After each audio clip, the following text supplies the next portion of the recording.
میں نے اس کو کہا کہ گری یار تو مسلمان کیوں نہیں ہو جاتا؟ کہتا ہو جاتا ہوں.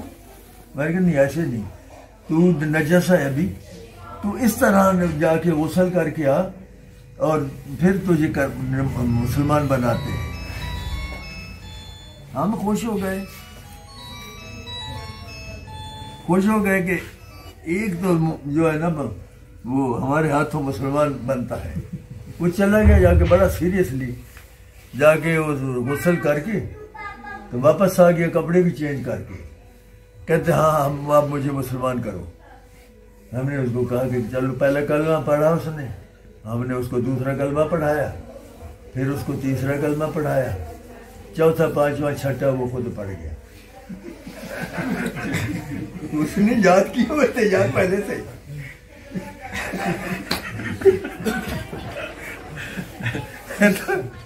انہیں نماز بھی سنا دی. کہنے لگے ایسے نہیں ہوتا، ایسے مسلمان نہیں ہوتا. میرے حساب سے تو تم سارے گری ہو. کہتے میرے اور تمہاری شکل میں کوئی فرق ہے؟ ہم نے کہا نہیں. کہتے میرے اور تمہارے کوئی اس میں طور طریقے میں، صبح میں اٹھتا تولیہ ادھر، ہاتھ میں برش، اور جا کے برش کیا اور اس کا نہا دھو کے تو پھر اس کے بعد کنٹین پر آ گئے، ناشتہ کیا یا ادھر میس میں. پھر جو کتابیں میں نے پڑھی وہی تم پڑھتے ہو. جا کے پھر چلے گئے کلاسوں میں پڑھ کے واپس آئے تو پھر لنچ وہی کھانا جو میں کھاتا ہوں وہ تم کھاتے ہو.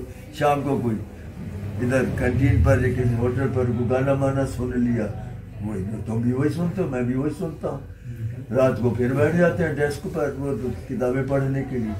پھر اس کے بعد کھانا کھایا پھر سو گئے. کوئی روٹین میں تمہارے میرے میں فرق نہیں ہے، کوئی کھانے پینے میں فرق نہیں ہے، کوئی وہ ایکٹیویٹی میں فرق نہیں ہے. تو ہم سارے جو ہے ایک ہی جیسے ہیں. اس کو آپ جو کہہ لیں میرے حساب سے تو ہم سارے گری ہیں. بڑے شرمندہ ہوئے ہم یادوا کی ہم تو اس کو مسلمان بنا رہے تھے. ہم سب نے سارا کچھ پاٹ بھی گیا اور وہ کہتا ہے یہ تو میں نے پہلے سے رٹے ہوئے ہیں، مجھے یہ ایسے نہیں مسلمان ہوتا. ہم نے کہا یار یہ کچھ تو ہم اس سے اختلاف کریں. پھر ہم ادھر تو تبلیغی جماعت سامنے تھی، ہم پھر تبلیغی جماعت میں گھس گئے. پھر اس کے بعد سے روزے لگانے. یہ وہاب صاحب ہمارے ساتھ جب راگنٹ جاتا ہوتا تھا 4 سال اس کے ساتھ. پھر اس نے کہا تب وہ چلہ بھی لگاؤ، پھر چلہ لگایا. چھٹیاں جب آئیں گرمیوں کی 2-3 مہینے کی تو اس میں پھر ہم نے چلہ بھی لگا لیا. اس کے بعد پھر میں نے ان کو دیکھا اندر باہر سارے یہ تو بڑے جو ہے نا غلط لوگ ہیں، میں کدھر پھنس گیا ہوں. کہتے کچھ ہے کرتے کچھ ہے، بڑے کال فیل میں تضاد ہے. پھر ان کو چھوڑ دیا. یہ ابھی بھی اس کے پیچھے ڈیتھ ہوئی تو میں گیا اس کے خیال میں سے، چونکہ روح سے کلام ہوتی ہے تو میں نے عبدالوہاب صاحب سے پوچھا کہ آپ کیا حال ہے؟ پرانے تعلقات تھے. کہنے لگے کہ ساری عمر نیکی کی، اللہ نے بخش دیا، قبر بھی وسیع دے دی، مگر میں کنفائنمنٹ میں ہوں. ویسے اس نے کیا میں کنفائنمنٹ میں ہوں، میں باہر نہیں جا سکتا، میں جیل میں ہوں، میری جیل ذرا بڑی ہے. اللہ قبر وسیع کر دوں. کہتا میں جیل میں ہوں، میں باہر نہیں نکل سکتا، میری قبر جیل جو ہے وہ ذرا بڑی ہے. اگر میرے یہاں کے پتہ چلا کہ یہاں کا جو سکہ ہے برزخ کا وہ لطائف اور مراقبات ہے، اگر میرے لطائف ہوتے تو پھر میں کہیں بھی جا سکتا. اب میں کنفائنمنٹ میں، اب آئی کانٹ گو. یہی میرا ایلیشین ہے. پتہ نہیں کب حشر ہوگا. اس زمانے کے حضرت آدم علیہ السلام، حضرت نوح علیہ السلام اور ان کے زمانے کے لوگ آج تک حشر کے انتظار میں، اور ہم بھی مر گئے. کیا پتہ کب تک ہم حشر کے انتظار میں پڑے رہنا پڑے. تو میں تو اس میں ہوں، جیل میں ہوں. یہ میں نے لکھا بک میں تو تبلیغی جماعت والے میرے ساتھ مخالف ہو گئے. کہتے تم ہمارے وہاب صاحب. میں نے کہا یار وہ میرا بھی دوست تھا، مجھے جو اس نے بتایا میں نے وہ لکھ دیا. اور اگر آپ کو اس پر نہیں، یہ میرا حضرت گلبرگ میں کوئی ایک ڈاکٹر ریاض صاحب کے پاس ٹھہرے ہوئے تھے. میں بھی ادھر تھا، کیونکہ لاہور میں پوسٹڈ تھا، تو پھر میں بھی ادھر ان کے پاس ہی رات گزاری۔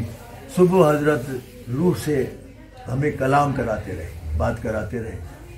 ڈاکٹر اسرار بھی ادھر ہی تھا، حضرت نہیں جانتے تھے ان کو کہ کون ہے۔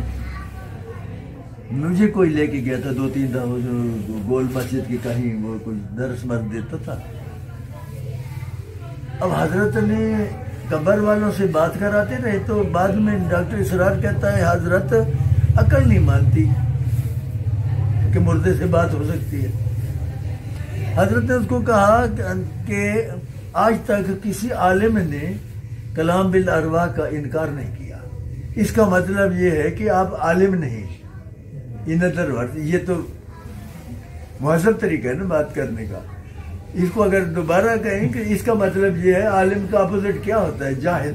اس کا مطلب آپ جاہل ہیں۔ پھر میں بول گیا، میں نے کہا حضرت یہ ڈاکٹر اسرار ہے۔ حضرت نے کہا کہ ڈاکٹر صاحب کوئی فرشتے سے پوچھے کہ شادی بڑی مزے کی چیز ہے تو اس کو کیا پتا۔ 2 صورتیں ہیں، یا آپ ہمیں معتبر سمجھیں کہ جو ہم جو یہ کر رہے ہیں اس پر اعتبار کریں، یا پھر آپ خود آ جائیں میرے پاس 6 مہینے کے اندر اگر میں نے کسی بھی قبر والے سے آپ کی بات نہ کرائی تو جو جھوٹے کی سزا وہ میری سزا، مگر آئیں جو ہے نا خلوص سے، ایسے امتحان لینے کے لیے، ٹیسٹ لینے کے لیے نہ آئے۔ اس کے بعد ضیاء الحق نے شورا بنا لی، پھر اس میں اس کو شورا میں اس کو لے لیا، شورا کا ممبر بنا لیا۔ پھر اس کے بعد اس نے اپنی تنظیم بنا لی اسلامی۔ پھر اس کے بعد پھر پتہ نہیں کیسے کیا ہو گیا، پھر وہ آیا ہی نہیں حضرت کے پاس۔ تو وہ تو اس کا قائل نہیں ہے حیات کا۔ اگر آپ یہ نہیں مانتے کہ قبر والے سنتے ہیں تو یہ تو حضرت تو کہتے تھے جو یہ حیات کو نہیں مانتا مردوں کی، وہ میرے نزدیک مسلمان نہیں۔ کیوں؟ کہنے لگے کہ حضرت آدم علیہ السلام کے وقت نبی کریم صلی اللہ علیہ وسلم کی روح اطہر تھی کہ نہیں تھی؟ روح مگر اکیلی نبی نہیں، بغیر جسم کی روح نبی نہیں ہوتی۔ اگر روح نبی ہوتی تو حضرت آدم علیہ السلام کی نبوت ہی نہ چلتی، اس کی شریعت کیسے چلتی؟ حضرت نوح علیہ السلام کے وقت بھی آپ کی روح اطہر تھی، مگر نبوت تو چلی حضرت نوح علیہ السلام کی۔ اسی طرح حضرت موسیٰ علیہ السلام کے زمانے میں آپ کی روح اطہر موجود تھی، مگر نبوت تو حضرت موسیٰ علیہ السلام ان کی چلی۔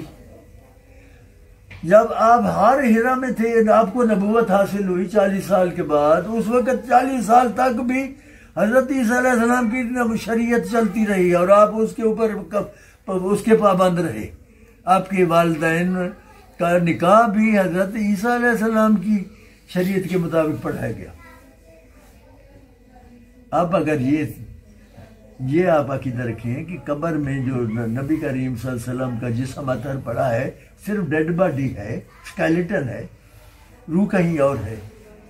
جسم کے بغیر روح نبی نہیں، اور روح کے بغیر جسم حیات نہیں۔ جسم سے روح نکل جاتی ہے تو جسم تو مردہ ہو جاتا ہے۔ اس کا مطلب ہے روضہ اطہر میں پڑا ہوا جسم نبی نہیں، جو روح ہے، جو جہاں پر یہ لیجین اور ویئر ایور، تو وہ بھی نبی نہیں۔ یہ کفر نہیں تو پھر کیا ہے؟ اس کا مطلب ختم نبوت پر آپ کا اعتبار نہیں ہے، پھر تو کسی نبی کے اوپر یقین، کیونکہ کیا مطلب نبی تو رہنا ہے۔ تو اس کا مطلب یہ ہے دوسرے لفظوں میں کہ آپ ختم نبوت پر آپ کا اعتبار نہیں کر رہے، آپ حیات نہیں مانتے۔ تو اس لیے تو آپ کو جہاں قبرستان سے گزرتے ہیں تو حکم ہے کہ ان کو السلام علیکم یا اہل القبور آپ سلام ڈالیں۔ کبھی آپ نے درختوں کو کہا السلام علیکم یا شجر، کبھی پتھروں سے گزرتے ہیں تو کبھی کہا کہ السلام علیکم یا حجر، نہیں کہ پتہ ہے کہ وہ حیات نہیں۔ تو مگر جو مردوں کو آپ کہتے ہیں قبر والوں کے السلام علیکم یا اہل القبور، اے قبر والوں السلام علیکم۔ حضرت کہتے ہیں جو حیات نہیں مانتا وہ اس کو میں مسلمان نہیں سمجھتا۔ حیات نہیں مانتے آپ نبی کریم صلی اللہ علیہ وسلم کی تو پھر نبوت سے خطرے میں پڑ جاتی ہے. یہ اختلافی مسئلہ نہیں حضرت فرماتے یہ بہت آپ کو محتاط رہنا چاہیے کہ کبھی یہ لوگ مولوی جو ہے نا اس کو تو قرآن کی تفہیم نہیں ہے. یہ کہتے ہیں یہ اختلافی مسئلہ ہے, کچھ لوگ مانتے تھے کچھ نہیں مانتے تھے. حضرت کہتے ہیں نا بالکل غلط, سب مانتے تھے. اب یہ ادھر آ کے کوئی دو فرقے بن گئے پیٹ کی خاطر, یہ آدھے اس کو جو ہے لتاڑتے ہیں آدھے اس کو لتاڑتے ہیں. اور ہمارا مذہب بھی مولوی تک محدود ہو گیا ہے. ٹوٹی پھوٹی نماز پڑھی اور مسجد میں مولوی کی تقریر سنی, یہاں تک کہ قبر میں پہنچ گئے. کچھ نہیں کرتے, عبادت ریاضت تقویٰ پرہیزگاری کچھ نہیں. بس مولوی نے اپنے ایسے حصار میں ہمیں گرفتار کیا ہوا ہے کہ ٹوٹی پھوٹی نماز پڑھ لیں اور مولوی کی تقریر سن لیں. یہ مذہب ہے. تم بھی میری فرض, یا پھر آپ بتائیں کہ مذہب کوئی اور بھی ہے, کیونکہ آج کل یہی مذہب بن رہ گیا ہے. آج ادھر مولوی کا اعلان ہو رہا ہے, کل ادھر ہو رہا ہے.